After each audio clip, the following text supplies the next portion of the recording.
Hello, dear students. In the last period, we have seen the graph. The graph was for the reactants. So, the above graph was for the reactants. Now, we will study the same graph for the products. So, here we will study the rate of production of products, that is the increase in the concentration of products divided by time taken, that is your delta P by dt. As the concentration of product increases, we just write delta P by dt. You can see here in this graph, my dear students, that I have written the concentration of products at the y-axis. I have time at the x-axis. At at initially the concentration of product is 0. At t1 time it becomes p1. At t2 time it becomes p2. At t time where we want to find out the instantaneous rate, that we have already drawn tangent to a particular point at time t. So we can find out that average rate of reaction delta P by delta T is equal to P2 minus P1 divided by T2 minus T1, and here it is slope. As the concentration increases, we need not to put minus here. Same way, if we want to find out the instantaneous rate of reaction at a particular point, this we just draw a tangent. We take the equal distance from both the side, and then we find out dp and dt, and then finally r instantaneous is equal to dp by dt, that is equal to slope, and that is also known as the tan theta. So above graph is for the product. That is what we can easily understand, my dear students. When the time interval is bigger, we call the rate of reaction as average rate of reaction. That is what it is written as minus delta R by dt or delta P by dt. But if rate is calculated at a particular instant or at a time t, at that time t we draw a tangent to the curved graph, and then we take equal distance from both the point from the point or left and as well as the right side, and then we calculate minus dr by dt or dp by dt, which is called the instantaneous rate of reaction. And here we understand the dr by dt or minus dr by dt or dp by dt. Now look at this graph, my dear students. Here I have tried to explain you the calculation of the instantaneous reaction with some example of a graph. So I'm trying to explain you. You can see that the red color is the graph of the chemical reaction. Here we want to find out the instantaneous rate reaction at t is equal to 600 second. So at 600 second we have taken left side 200 second, we have taken right side 200 second, we have drawn a tangent, you can see that, and if this tangent just touches the graph into the point A, and then from left side if we like at 400 second, if we calculate or if we find out the concentration, then the concentration is 0.037 mole per liter. Yet at 800 second, if we calculate or if we find out the concentration is 0.0165 mole per liter. So by using these values, using the value of time, we can find out the instantaneous rate of reaction by plotting a graph and then drawing the tangent. So from the graph we can calculate the instantaneous rate of reaction at t is equal to 60. So for that we draw a tangent that touches the graph in point A.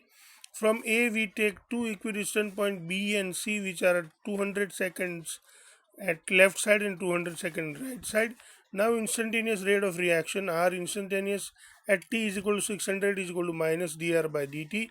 So we simply write 0.0165 minus 0.037 divided by 800 minus 400, and simply we get the answer 5.12 into 10 to the power minus 4 minus 5 mole per liter per second. Now suppose we have the reaction Hg liquid plus Cl2 gas, it gives HgCl2 solid. Then we will write the rate of reaction is equal to minus dHg by dt is equal to minus dCl2 by dt is equal to dHgCl2 by dt. Suppose we have the reaction N2 plus 3H2, it gives twice NH3. Then the rate of reaction would be minus dN2 by dt is equal to minus 1 by 3 dH2 by dt is equal to minus 1 by 2 dNH3 by dt. So this is how we truly understand the theoretical part. Now we'll study some two problems. So the first problem is as such that the for the reactants to the products, the concentration of reactant changes from 0.03 molar to 0.02 molar in 25 minutes. Calculate the average rate of reaction using unit of time in both minutes as well as seconds. So we are given data, we are given R1 is equal to 0.03 mole per liter, R2 is equal to 0.02 mole per liter, concentration decreases. Your dt is 25 minutes, that is simply 1500 seconds. So average rate of reaction is equal to minus dr by dt, that is minus R2 minus R1 divided by dt. So it is minus 0.02 minus 0.03 divided by 25. So it is minus into minus 0.01 divided by 25, which is ultimately 4 into 10 to the power minus 4 mole per liter per minute. Here this is minute, but if you want to study it for second, what we should do, instead of 25 minute we should write 1500 seconds. So it is 0.01 mole per liter divided by 1500 seconds, which simply leads us to the 6.67 into 10 to the power minus 6 mole per liter per second.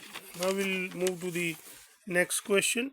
In a reaction 2A that gives products, the concentration of A decreases from 0.5 mole per liter to 0.4 mole per liter in 10 minutes. Calculate the rate during this time interval.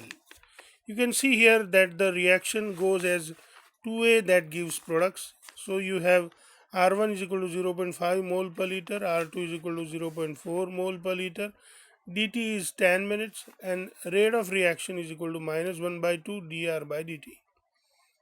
Now why do we put minus 1 by 2? Because reactant is used twice moles, so we'll have to put 1 by 2 here. So it is compulsory to put 1 by 2 there. So that is equal to minus 1 by 2 R2 minus R1 divided by dt. Here we have R2 is equal to 0.4 and R1 is equal to 0.5, that is divided by 10 minutes, and that ultimately leads us to the 0.05 mole per liter per minutes. My dear students, you are already given one solved example at in the textbook, which I have already sent the photo with your notebooks, sorry, photo with your notes. So please solve that example also. You will be easily understanding it, and I wish you all the best. Happy learning.